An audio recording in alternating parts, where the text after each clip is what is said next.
Shoqata e të verbërve në Kërqov shënoi ditën e Shkopit të Bardhë. Për këtë kategori të qytetarëve nuk ka asnjë kusht, sidomos në rrugë. Janë të pasigurt, gjithandej kur lëvizin në këmbë. Ata çuditen se si në fushatë zgjedhore premtohen projekte të mëdha, por deri më sot nuk kanë dëgjuar të përmendet përmirësimi i kushteve për të verbërit, për të siguruar lëvizje më të lirë nëpër qytet.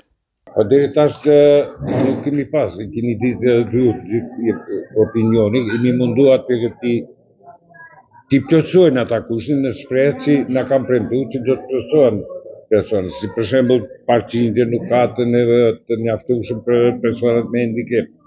Vështirë hasin në rrugë dhe trotuare, sepse shpesh veturat parkohen vende pa vend, ndërkaq nuk ka sinjalizues me zë nëpër vizbardhat për këmbësorët. Me vështirësi.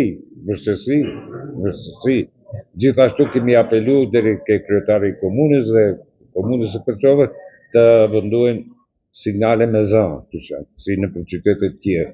Personat e verbër shprehin shqetësime dhe për ndihmën e ulët që marrin dhe thanë se janë në bisedime me Ministrinë për Punë dhe Politikë Sociale që të ketë rritje të ndihmës sociale.